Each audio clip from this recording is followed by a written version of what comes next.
Hey guys, welcome back to tf2 Game. Tom here, and today I will be looking at the weapon ideas that I've made in for tf2.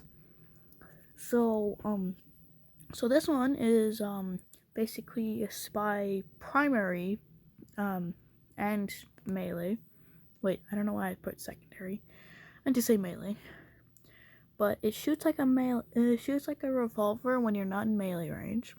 On kill, you get more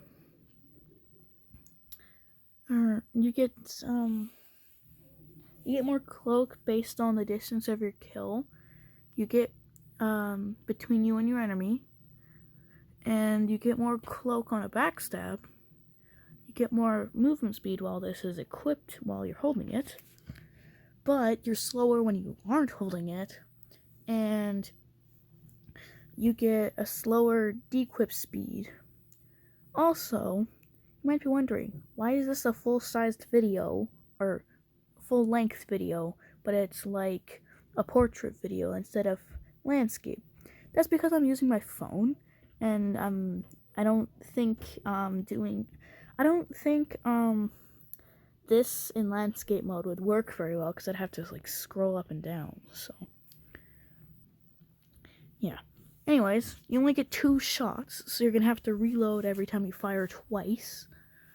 I guess I never really changed the damage, but it's supposed to be like 1 shot with a headshot, like the ambassador. I guess I didn't have really enough room if I wanted to keep the art of the gun.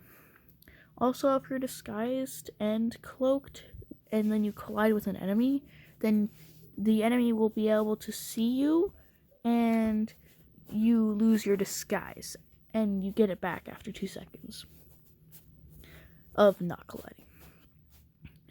This weapon takes up 2 weapon slots, but you use the melee slot to equip it. So, yeah. Also, if you have a primary, then you equip this weapon, it gets cleared. And I'll show you my other weapon. So, here is my anti-spy powers. Basically, it's to work against spy. It is every class except spy, and it's a drink that you can drink as soon as you get dominated by a spy through just backstabs. The stats are, you can't be backstabbed, so let's just say you're a soldier and you got backstabbed 4 times in a row by this one spy. You can't be backstabbed no more. You do 200 damage to spies, so basically, if the spy is not overhealed, actually I don't even think spies go over 200 HP, unless he's got the kunai, but otherwise, you'd be able to insta-kill any spy. You also get 50% damage resistance to spy, and this effect lasts till you get a domination on the spy, or really any player, actually. This effect only works on spies, though. So, anyways, heading on to my next weapon. Oh yeah, the blood sample. I remember this one. Basically, it's a medic primary. It's kind of like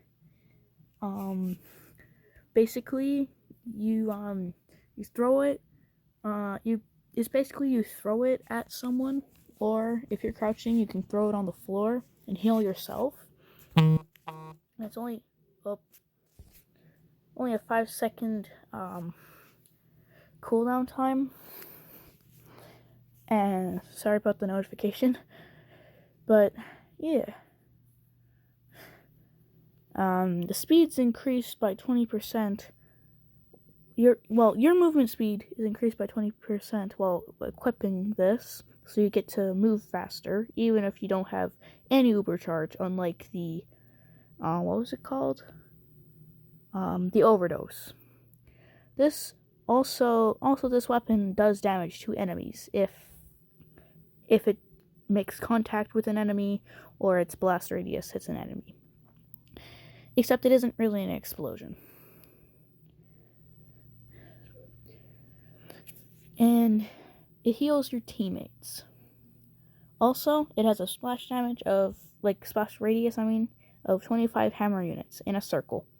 So, 50 hammer units wide, essentially. The damage, it does 30 damage, and it heals 50 HP to all teammates that are hit in the area. So you can either hit a big group of teammates if they're all together and they're all at low HP, or you can deal 30 damage to multiple enemies. To multiple enemies, and yeah. Each. And you can also overheal yourself. But throwing takes about a second. You move a lot slower when throwing. You can only heal yourself while crouching, and you can't heal others while crouching. So if you crouch down, you have to throw it at the floor, and if I knew how to mod tf2, I'd automatically make it do that. And if you're crouching, you can throw it wherever. You can even throw it at the floor and it'd heal all your teammates, but it couldn't heal you.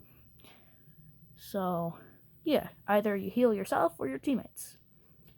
And this projectile arc's similar to Demo Man's pipes, but it goes a little farther.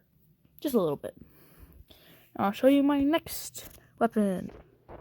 Oh yeah, the mobile mortar. This one I think is one of my favorites. So this one's for Demo and Scout, which you might think is impossible because Demo and Scout do not have any shared weapons, but it's mine, so I can do whatever I want with it. It's an explosive cannon, and it's in the primary slot, so you can either have a shotgun as Scout, or a standard grenade launcher as Demo, or loose cannon or something, or you can use this as Demo or Scout. This cannon, the mobile mortar, does 200 damage on a direct hit, which insta kills a normal soldier or a normal Demo, or most of the classes, basically every class except Spy with a kunai and he's backstabbed, like Heavy, or Heavy himself, or someone with more than 200 HP, like a Demo with 4 kills with the Islander or something. But yeah, the blast radius is around the same as Demo's grenade launcher, or grenades, or pipes. Yeah. You only fire one shot at a time, sadly, so you only load up one, which makes a lot of sense. The reload time is 2 seconds, and firing at the letting go thing takes about a second-ish, or that's what I would do if I knew how to mod and make things in tf2, but I do not. Well, I know how to make some maps in the Hammer editor, but that's about it. I can't actually mod it, sadly, like with weapons. Also, you are much slower when carrying, and you move super slow when charging. So if you're a Scout and you're charging it up, you move half the speed. So does Demo. But Demo doesn't move that fast in the first place, unless you're using the Islander. Then he moves pretty fast. Also, you have to charge this weapon before firing to at least 1 frame of charging to 3 seconds of charging. Minimum charge sends a explosive shell at the arc of Demo's pipes. The maximum charge sends a shell at the arc of, similar to Scout's baseball from his Sandman. This weapon takes 3 seconds to fully charge. So, yeah, that's just a few of my weapons. I will probably make some shorts about others. So, yeah. Anyways, see ya. Goodbye.